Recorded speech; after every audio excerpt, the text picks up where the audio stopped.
नमस्कार, मैं doctor Vivek Sharma, department of botany, government मीरागस कॉलेज, उदयपुर। छात्रों, अभी तक हमने ट्रांसपिरेशन के अंतर्गत स्टोमेटल मूवमेंट्स पढ़े और स्टोमेटल मूवमेंट्स में दो थ्योरीज हम अभी तक पढ़ चुके हैं। Theory of photosynthesis in guard cell जो कि वोन मोहल ने दी थी, और क्लासिकल स्टार्च हाइड्रोलाइसिस हाइपोथेसिस या स्टार्च शुगर इंटरकन्वर्जन, ये हम पढ़ चुके हैं। इसके बाद जो नेक्स्ट थ्योरी है वो है ग्लाइकोलेट मेटाबॉलिज्म। अभी तक बच्चों हमने ये देखा कि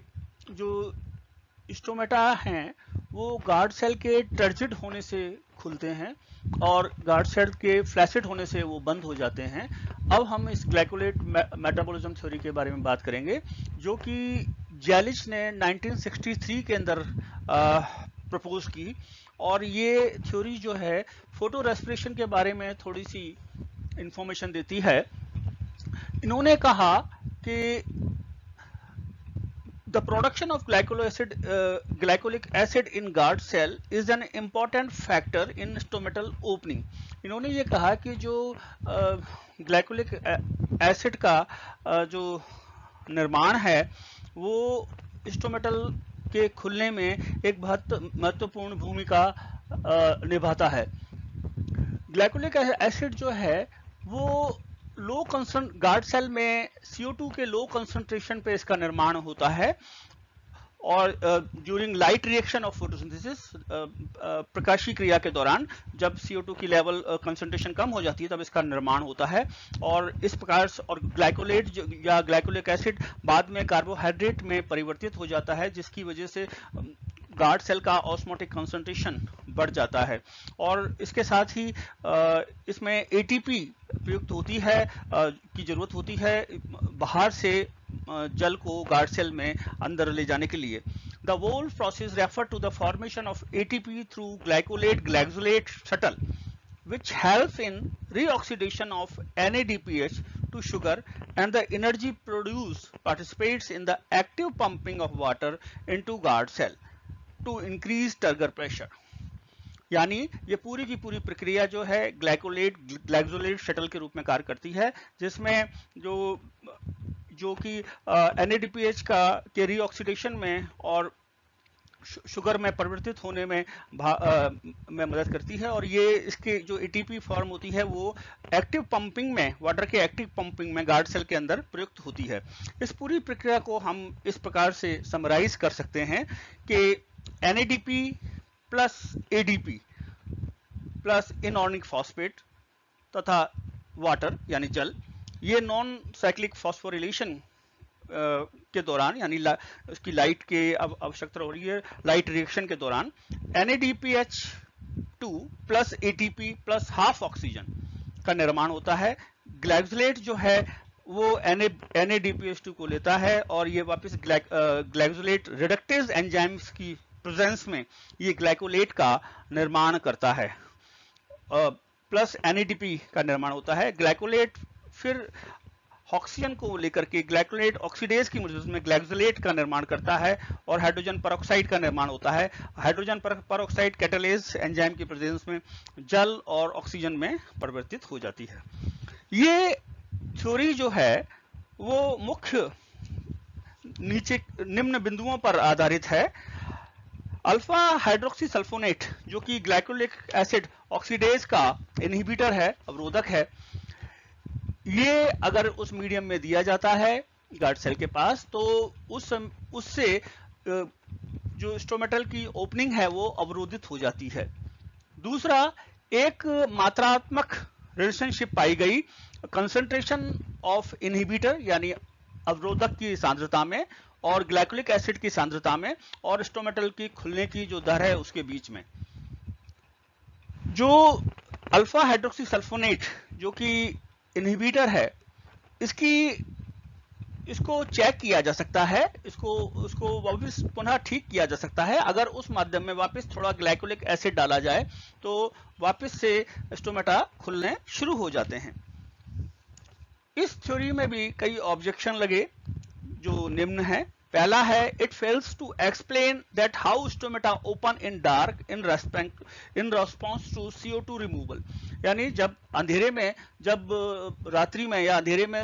कार्बन डाइऑक्साइड की कमी हो जाती है तो कैसे स्टोमेटा खुल जाते हैं, ये जो थ्योरी है इसको बताने में असक्षम रही। Second, it does not eliminate the photosynthetic production, that is glycolate, as a factor of stomatal movement.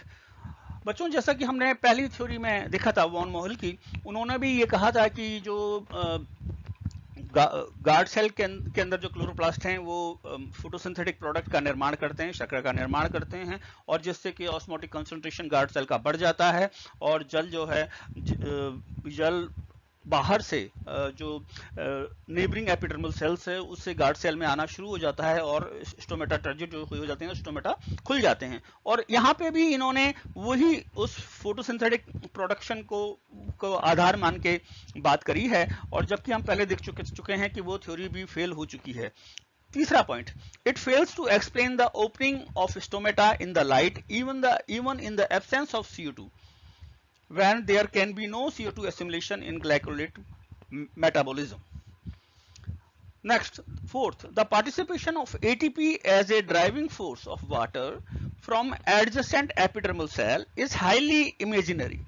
यानी इसमें जैसा कहा गया है कि ATP प्रयुक्त होती है बाहर से एपिडर्मल सेल से गार्ड सेल में जल को भेजने के लिए, ये पूर्ण रूप से काल्पनिक है।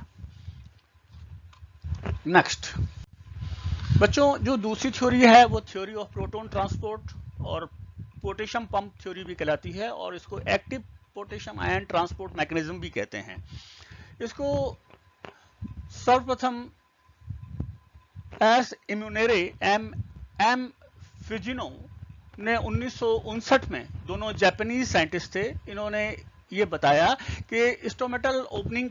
के दौरान पोटेशियम आयन गार्ड सेल के अंदर बढ़ जाते हैं, इनकी संख्या जो है बढ़ जाती है गार्ड सेल के अंदर जब स्टोमेटा खुले होते हैं। उसके बाद लेविट ने 1974 में ये कहा कि जो पोटेशियम आयन है ये स्टोमेटा के खुलने में एक महत्वपूर्ण भूमिका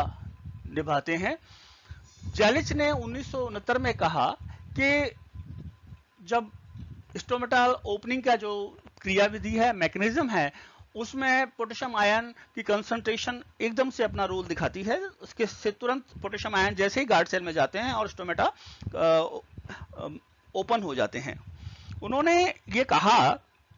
कि जो पोटेशियम आयन है इसकी एक महत्वपूर्ण भूमिका है, ये नेबरिंग एपिडर्मल सेल्स इसको स्टोरेज सेल के रूप में कार्य करते हैं, और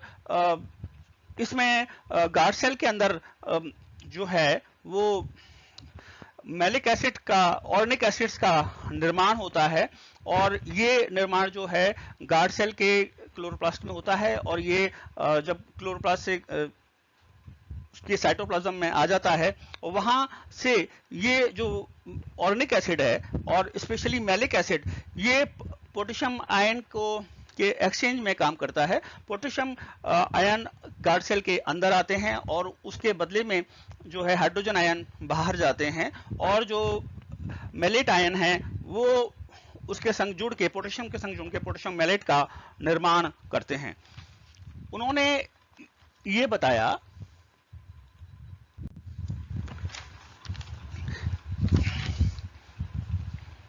इसके बाद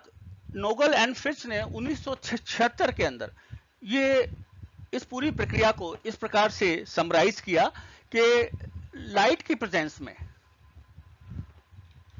पर्ण में उपस्थित जो स्टोमेटा हैं उनके गार्ड सेल में मैलिक एसिड का निर्माण होता है, प्रोडक्शन हो जाता है, और इससे ये मैलिक एसिड जो है वो विखंडित हो जाता है हाइड्रोजन में और मैलिक आयंस के अंदर, और जिसकी वजह से पोटेशियम आयन अंदर की तरफ आते हैं गार्ड सेल में और हाइड्रोजन आयन अंदर से बाहर की तरफ जाते हैं। ये जो पोटेशियम आयन गार्ड सेल में आए, ये मेलेट आयन से जुड़ करके पोटेशियम मेलेट बनाते हैं जो कि गार्ड सेल के वैक्यूल में चला जाता है और जिससे ऑस्मोटिक कंसंट्रेशन गार्ड सेल का बढ़ जाता है और इसकी वजह से एंडोस्मोसिस स्टार्ट हो जाती है, यानी ऑस्मोटिक एंट्रेंस वाटर का गार्ड सेल के अंदर स्टार्ट हो जाता है और जिसकी वजह से गार्ड सेल का टर्गर प्रेशर बढ़ जाता है और गार्ड सेल ओपन हो जाते हैं। और इसी की रिवर्स प्रक्रिया के दौरान जब स्टोमेटा क्लोज होते हैं तो इसकी बिल्कुल रिवर्स प्रक्रिया होती है, यानी गार्ड सेल से potassium ion neighbouring epidermal cells में जाने शुरू हो जाते हैं। अब इसके बाद अभी ये देखा गया कि इसमें CO2 की कंसंट्रेशन का भी बहुत बड़ा रोल है कि जब पोटेशियम आयन अंदर की तरफ आते हैं तो CO2 जो है बाहर के एनवायरनमेंट में उसकी कंसंट्रेशन कम होती है, जिसकी वजह से जो pH है वो एल्कलाइन साइड में रहता है और उसी समय पे गार्ड सेल अंदर आते हैं और ये मेलेट आयन से मिलकर के पोटेशियम मेलेट बनाते हैं और ये वैक्यूल में जाकर के गार्ड सेल का ऑस्मोटिक कंसंट्रेशन बढ़ाते हैं और गार्ड सेल में एंडोस्मोसिस होती है और स्टोमेटा ओपन होते हैं। इसके बाद रेस्के 1975 और लेविट ने 1974 के अंदर डिफरेंट मैकेनिज्म को जोड़ करके इस प्रकार की एक ग्राफिकल व्यू दिया, जिसमें सबसे पहले आप देख रहे हैं बच्चों के लाइट जो की प्रेजेंस में प्रकाश संश्लेषण हो रहा है गार्ड सेल के अंदर, जिसकी वजह से CO2 जो है गार्ड सेल में रिड्यूस हो रही है और pH जो है वो बढ़ रहा है, यानी एल्कलाइन साइड में जा रहा है और जिससे बाइकार्बोनेट्स बढ़ते हैं और जो कि फॉस्फेनोल पायरेट से मिलकर के मैलिक एसिड का निर्माण करते हैं और जिससे ATP मीडिएटेड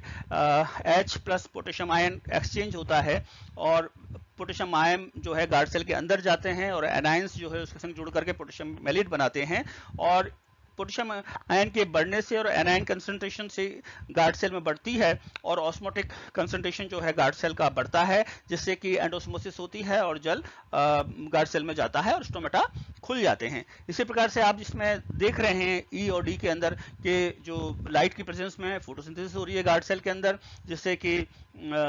शुगर का निर्माण हो रहा है और गार्ड सेल का ऑस्मोटिक कंसंट्रेशन बढ़ रहा है और गार्ड सेल ओपन हो रहे हैं। तो ये पूरी जितनी हमने मैकेनिज्म थ्योरीज हमने अभी पढ़ी हैं उनका पूरा सार इसमें इन्होंने रेस्के 1975 और लेविट ने 1974 में इस प्रकार से दिया। ना बच्चों, अब एक सबसे महत्वपूर्ण जो स्टोमेटल मूवमेंट है वो जीरिक प्लांट्स में यानी सकुलेंट्स में पाया जाता है, जैसे आपका ओपेंशिया हो गया, और इनमें क्योंकि ये ऐसी जीरिक कंडीशन में रहते हैं, ये एक अनुकूलता है, एडेप्टेशन है इन पौधों के अंदर कि इनके जो स्टोमेटा हैं वो रात्रि में तो खुले रहते हैं, जबकि दिन के समय पे जब सूरज निकला होता है और बहुत ज्यादा गर्मी होती है उस समय ये स्टोमेटा बंद रहते हैं ताकि कि ट्रांसमिशन के द्वारा वाटर का लॉस नहीं हो सके। रंध्रों का रात्रि में खुलना और दिन में बंद होना, इस मूवमेंट को हम स्कोटो एक्टिव मूवमेंट्स कहते हैं, यानी तिमिर सक्रिय मूवमेंट्स कहा जाता है स्टोमेटा का। और इसको निशिदा ने 1963 के अंदर इस प्रकार से समझाया कि रात्रि के समय पर कार्बोहाइड्रेट का शर्करा का इनकम्प्लीट ऑक्सीडेशन होता है, यानी एनारोबिक रेस्पिरेशन के द्वारा, और ऑर्गेनिक एसिड का एक्यूमुलेशन हो जाता है। ऑर्गेनिक एसिड मुख्य रूप से मैलिक एसिड इकट्ठा हो जाता है और ये मैलिक एसिड जब इकट्ठा होता है तो CO2 उस समय पर रिलीज नहीं होती और जो वहां का pH है वो हाई ही रहता है, एल्कलाइन साइड में ही रहता है, और जिसकी वजह से स्टोमेटा में जो है ओपन रहते हैं क्योंकि गार्ड सेल टर्जिड रहते हैं। और दिन के समय पे ये जो मैलिक एसिड है इसका ऑक्सीडेशन होता है और इसका विखंडन होता है और ये विखंडित होकर के इतनी अधिक मात्रा में CO2 देता है कि ये पर्याप्त होती है फोटोसिंथेसिस के लिए और स्टोमेटा को बंद रखने के लिए, क्योंकि वहां का pH जो है वो एसिडिक साइड हो जाता है, यानी कम हो जाता है। और इस इक्वेशन में आप देख रहे हैं कि कार्बोहाइड्रेट ऑक्सीजन की प्रेजेंस में इनकम्प्लीट ऑक्सीडेशन हो रहा है, मैलिक एसिड का निर्माण हो रहा है और 3 मॉलिक्यूल जो है जल के बन रहे हैं। अब ये मैलिक एसिड 3 मॉलिक्यूल ऑक्सीजन के साथ की वजह से ये ऑक्सीडेशन होता है इसका, और 4 मॉलिक्यूल कार्बन डाइऑक्साइड और 3 मॉलिक्यूल वाटर का बनाता है। और इसको पैलास 1969 तथा हिटलर 1972 ने इस पूरी प्रक्रिया को इस प्रकार से समझाया। When darkness begins, deficiency of oxygen result. जब अंधेरा होता है तो ऑक्सीजन की कमी हो जाती है। This induces anaerobic respiration and decreases mitochondrial activity, जिसकी वजह से anaerobic respiration बढ़ जाता है और जो माइटोकॉन्ड्रिया की जो एक्टिविटी है, गतिविधि है, वो कम हो जाती है। The proton transport from mitochondria to cytoplasm stop, which increases pH of cytoplasm. जो प्रोटॉन ट्रांसपोर्ट है माइटोकॉन्ड्रिया से साइटोप्लाज्म के अंदर वो रुक जाता है, और जिसकी वजह से जो साइटोप्लाज्म है उसका pH बढ़ जाता है। With the increase in pH, phosphoenol pyrite,